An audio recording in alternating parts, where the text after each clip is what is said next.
कुछ भी है, आर्थिक आधार पर 10% आरक्षण दिया गया, तो उनकी जनसंख्या अनुपात के आलोक में लगभग 65-64% है, जो बता दिए थे आपको। अनुसूचित जाति जनजाति के लिए जब 100% का आरक्षण जो बता दिए हैं, तो पिछड़े और अति पिछड़े वर्ग के लिए आरक्षण बढ़ना नहीं चाहिए भाई।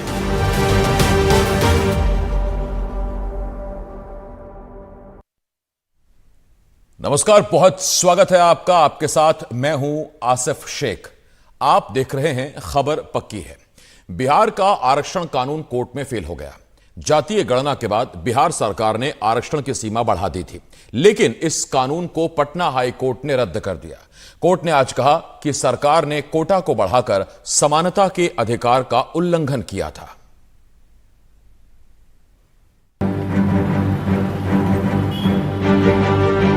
जाति आधारित सर्वे के बाद बिहार में बढ़ाई गई आरक्षण की सीमा को पटना हाई कोर्ट ने असंवैधानिक करार दिया है। सबसे पहले आपको बताते हैं कि कोर्ट ने अपने फैसले में क्या कहा है। न्यायालय ने आज नीतीश कुमार सरकार के उस फैसले को निरस्त कर दिया जिसमें शैक्षणिक और सरकारी नौकरियों में आरक्षण का दायरा 65% तक किया गया था। कोर्ट ने अपने फैसले में कहा है कि ये संविधान के अनुच्छेद 14, 15 और 16 का वायलेशन है, लेकिन कोर्ट ने साथ साथ अपने फैसले में यह भी कहा कि जिस जातीय सर्वेक्षण के आधार पर यह कोटा बढ़ाया गया है, उसको ठीक से उसका ना विश्लेषण हुआ है, ना कोई कमेटी बनाकर उसका ठीक से अध्ययन किया गया है। यानी बिहार में अब 65% आरक्षण की व्यवस्था नहीं होगी। कोर्ट के फैसले के मुताबिक पहले से निर्धारित 50% आरक्षण की सीमा ही लागू रहेगी। नए फॉर्मूले के हिसाब से बिहार में एससी को 20%, एसटी को 2% और पिछड़े वर्ग को 43% आरक्षण दिया जा रहा था, जिसे अब हाई कोर्ट ने पलट दिया है।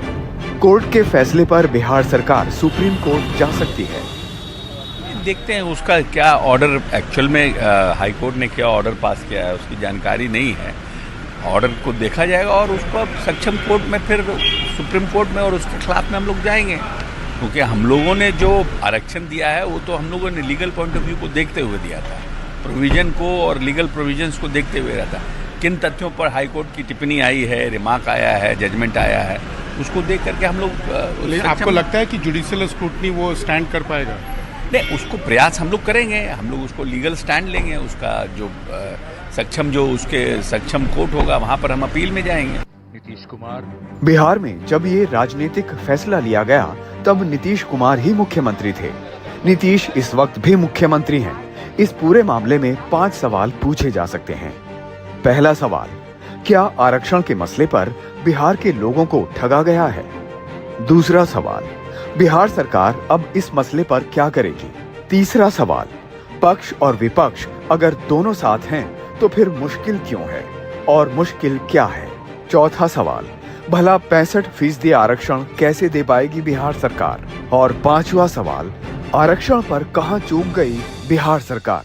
जाति आधारित गणना के बाद जो है आरक्षण की सीमा हम लोगों ने 75% किया, जिसमें कि अति पिछड़े समाज का, दलित समाज का, आदिवासी समाज का और पिछड़े समाज का हम लोगों ने आरक्षण बढ़ाया।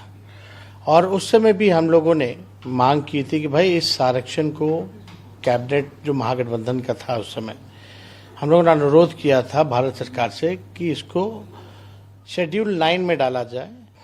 तो हम लोग को इस बात का संदेह था कि ये बीजेपी के लोग जो हैं आरक्षण विरोधी लोग हैं, जिसको हम लोग चुनाव के समय भी कहते थे कि भाजपा के लोग नहीं चाहते हैं कि आरक्षण जो है वो बढ़े। तो चुनाव के बाद बस आज जो है ये खबर आई कि भाई जो है इसको जो है बैकडाउन कर दिया गया है, तो इससे हम लोग आहत हुए हैं। आइए आपको बताएं कि बिहार में आरक्षण कितना था और बढ़कर इसे कितना कर दिया गया था। राज्य में अनुसूचित जाति यानी एससी का आरक्षण 16% से बढ़ाकर 20% किया गया था। इसी तरह अनुसूचित जनजाति यानी एसटी का आरक्षण 1% से बढ़ाकर 2% किया गया था। ओबीसी का आरक्षण 12% से बढ़ाकर 18%, ईबीसी का कोटा 18% से बढ़ाकर 25% कर दिया गया था। यानी कुल मिलाकर ईबीसी, ओबीसी, एससी, एसटी का कोटा 65% कर दिया गया था। बिहार की महागठबंधन सरकार ने जाति आधारित जनगणना का फैसला किया था। तब महागठबंधन सरकार के मुखिया नीतीश कुमार थे। अब जबकि कोर्ट ने सरकार के कानून को असंवैधानिक घोषित कर दिया है, तब भी मुख्यमंत्री नीतीश कुमार ही हैं। जाहिर है विपक्ष को मौका मिल गया है।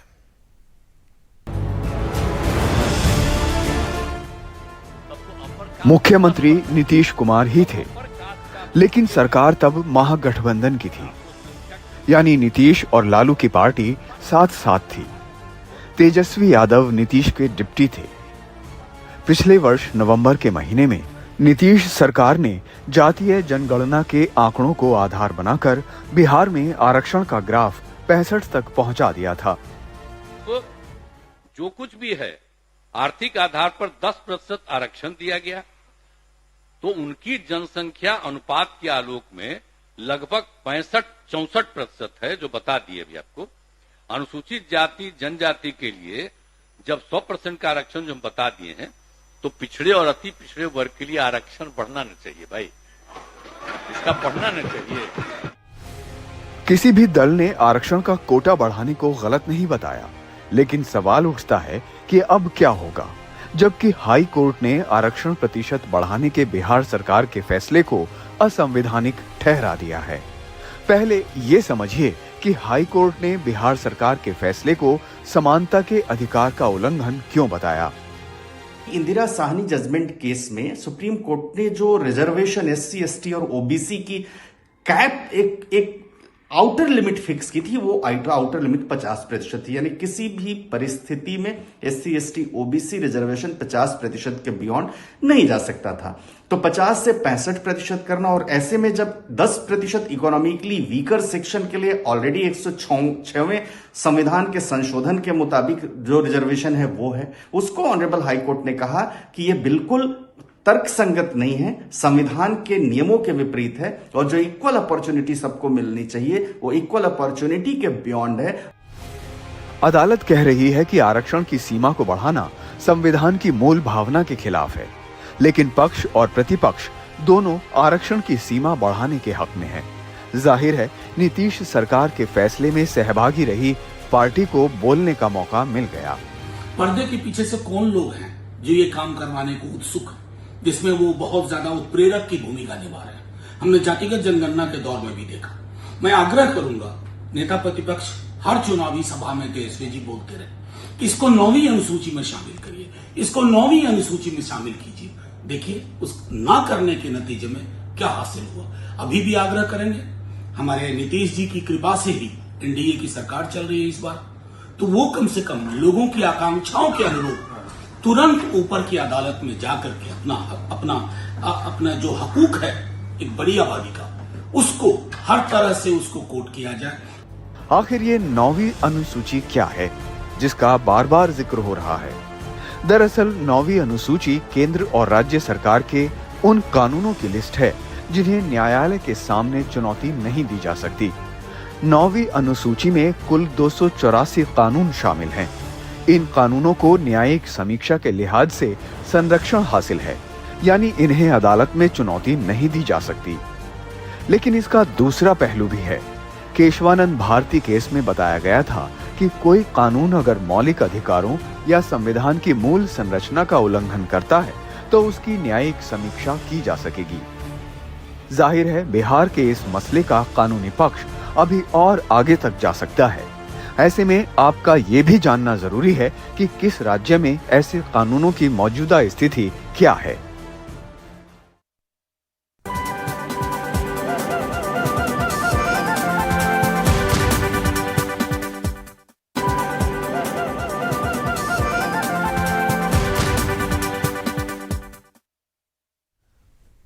ब्रेक के बाद हाजिर है। महाराष्ट्र नव निर्माण सेना देगी शिवसेना को विधानसभा चुनावों में टक्कर। वर्ली विधानसभा क्षेत्र से महाराष्ट्र निर्माण सेना राज ठाकरे के करीबी को मैदान में उतार सकती है। विधानसभा चुनाव में ठाकरे बनाम ठाकरे का मुकाबला देखने को मिलेगा।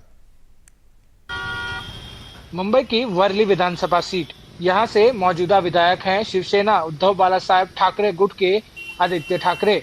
महाराष्ट्र के आगामी विधानसभा चुनाव में वर्ली सीट सबसे हाई प्रोफाइल सीट में से एक है और इस सीट पर शिवसेना यूबीटी के सामने राज ठाकरे की महाराष्ट्र नवनिर्माण सेना यानी MNS द्वारा उम्मीदवार खड़ा करने की तैयारी ने इसे और दिलचस्प बना दिया है। MNS इस सीट से राज ठाकरे के करीबी संदीप देशपांडे को मैदान में उतार सकती है। इसके बाद इस सीट पर ठाकरे परिवार ही आमने सामने दिख सकता है। साल 2019 में MNS ने वर्ली सीट से अपना कोई उम्मीदवार नहीं उतारा था। ऐसा है कि सभी विधानसभा क्षेत्रों में हमारी तैयारी चालू है, उसमें वर्ली भी एक है और वर्ली में भी हमारी तैयारी चालू है। अभी आगे किसको टिकट देंगे, किसको लड़ने के लिए कहेंगे, वो आने वाले दिनों में निर्णय उसका राज साहब करेंगे। लेकिन वर्ली विधानसभा में हमारी तैयारी जोरों से चालू है और वर्ली हो, माहिम हो, ये किसी का कोई जागीर नहीं है। ये मराठी आदमियों का मतदार संघ है और मुझे लगता है कि लोग ये बारे में ज़रूर सोचेंगे कि पिछले 5 सालों में किसने कितना काम वहाँ पे किया है, किसने कितना समय वहाँ पे दिया है और विधायक चुनने के बाद वो आदमी वहाँ पे था या गायब हुआ था, वो सब चीज़ आने वाले दिनों में लोग देखेंगे। मुंबई की इस सीट पर अगर महाराष्ट्र नवनिर्माण सेना उम्मीदवार उतारती है तो शिवसेना यूबीटी को रास्ता मुश्किल हो सकता है। वर्ली विधानसभा मुंबई दक्षिण लोकसभा सीट के तहत आती है और आम चुनाव के दौरान मुंबई दक्षिण पर शिवसेना का प्रदर्शन कुछ खास नहीं रहा और उसके उम्मीदवार को महज 6000 वोटों से जीत मिल पाई। हालांकि शिवसेना यूबीटी का दावा है कि वर्ली उनका गढ़ है और आदित्य ठाकरे यहाँ काफी लोकप्रिय हैं। उधर MNS का दावा है कि मुंबई के इस इलाके में उनके काफी वोट हैं। MNS की सक्रियता को देखते हुए शिवसेना यूबीटी तंज कस रही है। जिन्होंने लोकसभा चुनाव में NDA को बिना शर्त समर्थन दे दिया था, वो अब विधानसभा चुनाव में उतरेंगे। मुंबई के वर्ली विधानसभा से श्री आदित्य ठाकरे जी विधायक क्या बन गए, मंत्री क्या बन गए, विरोधियों के पेट में दर्द शुरू हो गया। हेम केम प्रकरण उनको नीचा दिखाने की कोशिश की जा रही। वो भी कौन लोग जो बिना शर्त पाटिंबा देते हैं, जिनका न खुद का कोई सांसद है न कोई नगर सेवक है। पूरे महाराष्ट्र में कुल मिला जुलाकर एक विधायक है, वो भी 2024 में नहीं रह जाएंगे। आपके पास न तो वोटर है, न मतदाता, न कार्यकर्ता, न नेता, न जनता, न नीति, न नीयत, न विचारधारा। कैसे सामना करेंगे आदित्य ठाकरे जी का? अरे भाई, महाराष्ट्र और मुंबई में ठाकरे एक ब्रांड है और ब्रांड के सामने आप लड़ने आ रहे हैं तो आप भी तो ब्रांड होने चाहिए। आप अगर नकली हैं, आपके अंदर कोई योग्यता नहीं है, तो आप ब्रांड का मुकाबला नहीं कर सकते। लोकसभा चुनाव में राज ठाकरे ने प्रधानमंत्री नरेंद्र मोदी को बिन शर्त समर्थन दिया था, वहीं वह महायुति का आधिकारिक तौर पर हिस्सा नहीं थे। अब महाराष्ट्र में विधानसभा चुनाव को महज 3 महीने का समय बाकी है और MNS महायुति का हिस्सा है या नहीं है, उस बारे में राज ठाकरे अभी भी अपने पत्ते खोलने के लिए तैयार नहीं है। कैमरामैन प्रवीण रोहित के साथ पारस दामा, NDTV इंडिया, मुंबई। कई दशक बाद भारत की धरती में चीते चौकड़ी भर रहे हैं, लेकिन मध्य प्रदेश के कूनो नेशनल पार्क में जिस तरह से चीतों का रहन सहन है, उसको लेकर कई बार सवाल भी उठे हैं। चीतों को लेकर यहां जिस तरह से रखा गया, उसको लेकर जर्मन शोधकर्ता पहले ही कूनो नेशनल पार्क की क्षमता को लेकर चिंता जता चुके हैं। वहीं अब एक बार फिर प्रोजेक्ट चीता चर्चा में है। इस बार यहां काम कर रहे चीता ट्रैकर्स ने प्रशासन पर गंभीर आरोप लगाते हुए हड़ताल शुरू कर दी है। इसी हड़ताल की पड़ताल करने के लिए NDTV की टीम जा पहुंची सीधे ग्राउंड जीरो पर।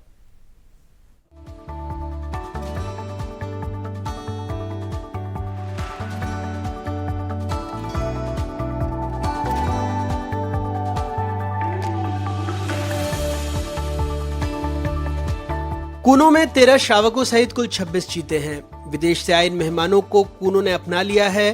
गाहे बगाहे कुछ मुश्किलें आती हैं, लेकिन इस दफे दिक्कत थोड़ी अलग है। पिछले कुछ दिनों से चीता ट्रैकर हड़ताल पर हैं, नारे लगा रहे हैं। इस वजह से चीतों की ट्रैकिंग नहीं हो पा रही। इन चीता ट्रैकर्स का कहना है कि जंगल में काम जोखिम का है। 3-3, 4-4 दिन तक चीते के पीछे वो घूमते हैं, लेकिन सुरक्षा के नाम पर कुछ भी नहीं, और ऊपर से उनकी धार्मिक मान्यताओं का ख्याल नहीं रखा जा रहा। दरअसल यहाँ जो ट्रैकर टीम है लगभग 35 से ज्यादा लोगों की, उन्होंने काम छोड़ दिया। इनका कहना है कि इन्हें मांस काटने और जीव हत्या करने पर मजबूर किया जा रहा है, जो ये करना नहीं चाहते। कहते हैं कि इनके धर्म के खिलाफ है। एक आवाज में इन्होंने 35 लोगों ने काम छोड़ दिया है और अब इसी वजह से जो कूनो नेशनल पार्क में चीता की ट्रैकिंग है वो प्रभावित हुई है। हमारे साथ में ये कुछ लोग हैं, इनसे बातचीत करेंगे। आप बता दीजिए क्यों छोड़ दिया काम? सर हमने इसलिए छोड़ दिया था, हमसे जी बोल रहे थे मतलब है कि तुमको मांस काटना पड़ेगा, बकरा या पड़ा कुछ भी मतलब आएगा तो काटना पड़ेगा। हम हिंदू हैं सर, कैसे काट दें उसको? हम इसको काम को मतलब काट नहीं सकते, पड़ा भी बकरा भी कुछ भी हुए लेकिन हम काट नहीं सकते, हिंदू हैं इसलिए हम। आप बता दीजिए कि ये जो आपको बोला गया तो ये आपके काम में कॉन्ट्रैक्ट में था? नहीं सर, पहले तो नहीं सर। 1 साल में सर हम ट्रैकिंग के रूप में भर्ती किए थे सर। 1 साल के बाद चलिए इनकी सभी अधिकारियों की, फिर जिनने सर बनाया एक वो सर ट्रैकर के लिए ये काम करवाओ। कूनो के आसपास 80 गांव हैं जो यादव और गुर्जर बहुल हैं। ऐसे में इन चीता ट्रैकर्स का अपना नेटवर्क है जो कई बार ट्रैकिंग के काम आया है। नहीं सर जी, क्या है कि जी बच्चे वहाँ पालपुर काम कर रहे, चीतन का रखवारी कर रहे, तो वहाँ से हटा दे, कोई परेशान कर रहे, तो वहाँ क्या है कि हंगामा को चीता जहाँ आ सके तो हमें जान पहचान के हाल ही उनको हम खबर दे देते हैं, हाल ही कब्जा में कर लेते हैं। तो वहाँ क्या है कि उनको जो अंत को कोई आ रहा है तो हमको कब कौन कहाँ का है तो हो सके गांव भी विवाद कर दे, उन पर हंगामा कर दे, चीता भी आया तो उसको भी नहीं हो रहा कवाई में तो क्या लट पटांगे उसमें भी कर दें। कोई बच्चा बच्ची खाया है, मवेशी को भी खाया है, हमारी 6 बकरी खाया है, तो हम क्या करेंगे? उसको हंगामा भी करेंगे ना, बिना हम काम बुलावे जाएंगे। गाँव में तो घुसेंगे, चीता निगरानी नहीं करेंगे तो बाहर के लोग आए निगरानी करेंगे, उन पर निगरानी नहीं। भाई हमारे गांव में घुसे तो हमारे बिंदु संपर्क थोड़ी है, हम इन्हें बता दें कि हमारे गांव में चीता घुस सका है। इनको तो हमारे क्षेत्र में पूरे जानते हैं जी, यहीं के लोग हैं, हमारे कूनो पालपुर के रहने वाले, हमारे क्षेत्र के, तो इनको तो दुनिया जानती है, हमारे बच्चा जानता है इसको, तो उनको सूचना दे सकता है। और दूसरे का हमें क्या पता इसको सूचना दें कब नहीं दें। वहीं नेशनल पार्क प्रबंधन साफ तौर पर इन चीता ट्रैकर्स को पहचानने से इनकार कर रहा है। उसका कहना है कि प्रबंधन के पास कोई नहीं है। उनका कहना है एक ही चीता पवन बाड़े से बाहर है जिसकी सुरक्षा के लिए लोग रखे गए हैं। लगभग 1 साल से मात्र 2 चीतों को छोड़ के 11 चीते बाड़ों के अंदर रहे हैं। किसी भी प्रकार की ट्रैकिंग उन चीतों की नहीं होती है। जो चीते बाहर रहते हैं उनकी ट्रैकिंग बस होती है। तो 2 चीते लगभग 6 माह से बाहर थे, उनमें से भी एक चीता 13 जून को वापस बाड़ों के अंदर लिया गया। तो वर्तमान में सिर्फ एक चीता पवन जो है वो खुले जंगल में है, जिसकी ट्रैकिंग टीम द्वारा की जा रही है। वो ट्रैकिंग टीम अभी भी सतत उसकी मॉनिटरिंग कर रही है। अब किन ट्रैकिंग टीम की बात हो रही है ये मेरे को भी नहीं पता, क्योंकि ऐसी कोई भी सूचना शिकायत या मेरे पास तक नहीं आई। चीता ट्रैकर्स की दिक्कत रोजगार को लेकर है। जब चीते आए थे तो खूब बातें हुई। मध्य प्रदेश का ये इलाका जो कुपोषण के मामले में इथियोपिया माना जाता है, कहा गया वहाँ विकास होगा, पर्यटक आएंगे। लेकिन 2 साल बीत गए, आसपास कुछ भी नहीं बदला। वही टूटी फूटी झोपड़ी, वही गांव के बीच से चीतों को देखने जाने वाला बदहाल सा रास्ता। बस खुला है तो पालमपुर रिजॉर्ट, जिसमें कभी कभार ही कोई आता है। पर्यटन के नाम पर कोई इजाफा नहीं और आसपास के 80 गाँव में कोई खास रोजगार भी नहीं। भारत सरकार और भारत सरकार के प्रधानमंत्री नरेंद्र मोदी दोनों चाहते हैं कि देश में चीते फले फूले, और यही वजह है कि 2022 में नामीबिया से चीते लाकर मध्य प्रदेश के श्योपुर जिले में कूनो नेशनल पार्क में उन्हें प्रधानमंत्री ने विस्थापित किया। और अब जब उनके संवर्धन के कार्यक्रम चलाए जा रहे हैं, चीतों को बचाने के प्रयास किए जा रहे हैं और उनको एक माहौल देने की कोशिश की जा रही है, ऐसे में एक टीम का साथ छोड़ देना अपने आप में इस प्रोजेक्ट पर संशय के बादल खड़े करता है। दरअसल इस टीम का काम ट्रैकिंग करना था जब चीतों को बाड़ों से बाहर छोड़ा जाता था, लेकिन अब ये ट्रैकिंग टीम ट्रैक नहीं करेगी। यही वजह है कि पिछले कई दिनों से ट्रैकिंग बंद है और चीतों को बाड़े में ही रखा जा रहा है। फिलहाल ये संकट कब खत्म होगा कहा नहीं जा सकता। श्योपुर से अपने सहयोगी अजय राठौर और कैमरा साथी नितिन शर्मा के साथ अतुल गौड़, NDTV।